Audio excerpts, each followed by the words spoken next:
Salut les amis, bienvenue sur votre plateforme. Vous savez, les événements de jeudi au Niger, ce sont des événements que j'avais prédits.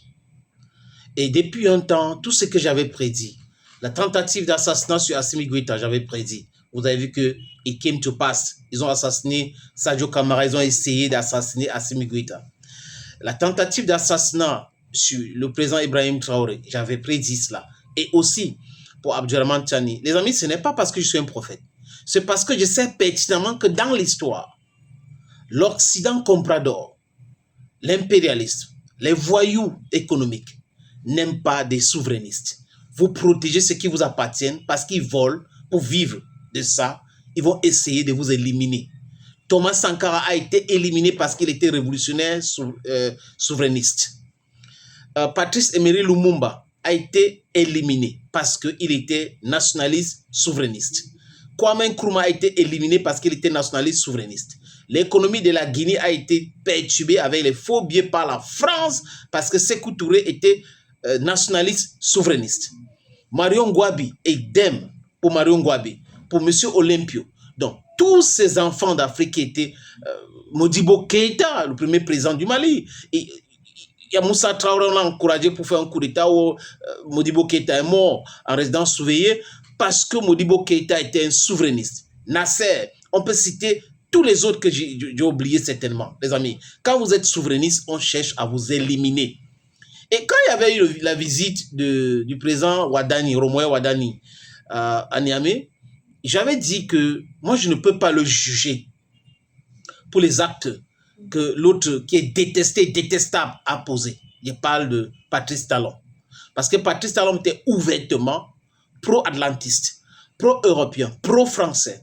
Et il était prêt à vendre le Bénin pour faire plaisir à Emmanuel Macron. C'est ce qu'il d'ailleurs a fait, en invitant les forces militaires américaines au Bénin, françaises, et essayer de cacher. D'ailleurs, le Niger, avec toutes ces informations, le président Tani avait donné les détails près de tout ce qui s'est passé à l'époque. Donc, M. Wadani est un comptable, économiste, financier.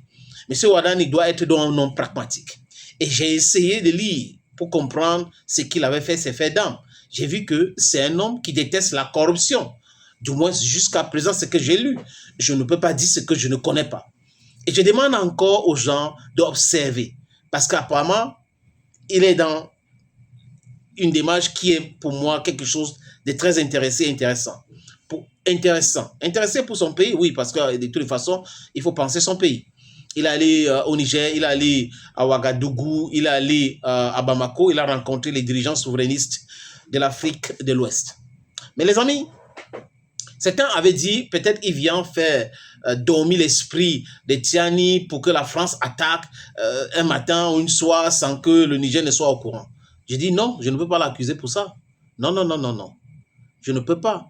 Ce n'est pas parce qu'il a été ministre sur Patrice Talon, ce n'est pas parce que certaines personnes contestent la façon qu'il a été élu et tout ça là, mais les Béninois sont d'accord, ils l'ont élu, il est en train de travailler pour le Bénin et je pense pour l'Afrique. Maintenant, ce qui me fait dire ce que je dis actuellement, c'est la réaction de son gouvernement après les événements de jeudi, donc cette tentative de coup d'État, déstabilisation qui a pris la vie de 13 personnes, 13 euros, 13 martyrs, 11 militaires avec 2 civils.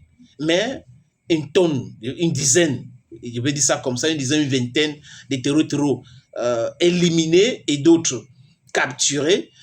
C'est ce que les FDS ont fait.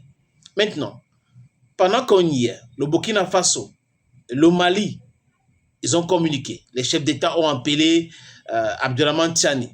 Mais il y a un chef d'État particulièrement qui a fait ce communiqué et que c'est très intéressant. Le communiqué de presse. Le Bénin exprime sa solidarité au peuple nigérien après les attaques survenues à Niamey, dans l'aéroport international de Niamey. Cotonou, c'est le 18 que cette communiqué a été signé, donc jeudi soir.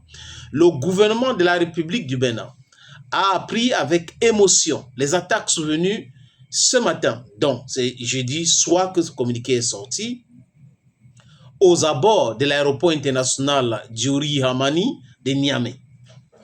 Le Bénin condamne avec la plus grande fermeté cette agression qui vise une infrastructure civile stratégique et met en péril la sécurité de populations. Vous comprenez pourquoi il dit Wadani peut être quelqu'un de très intéressant pour nous, Africains. Il ne faut pas le juger parce que les autres ont fait, il faut le juger par les actes, ce qu'il a fait. En cette circonstance douloureuse, le gouvernement béninois exprime sa pleine solidarité au peuple nigérien, frère, ainsi qu'au président Abdourahmane Tiani et aux autorités de la République du Niger. Le gouvernement de la République du Bénin leur adresse ses pensées et soutien et réaffirme son attachement aux liens de fraternité, d'amitié qui unissent les peuples béninois et le peuple nigérien. Voilà les amis, à partir de là, moi je commence à penser que nous devrons soutenir Wadani. Avec des pincettes, certainement pour d'autres personnes, mais il mérite notre attention. Il faut qu'on observe ce monsieur, il est méthodique, il arrête les gens qui font du faux, les militaires français sont arrêtés et condamnés par des peines de prison, c'est ce qu'il faut faire et il est en train de le faire.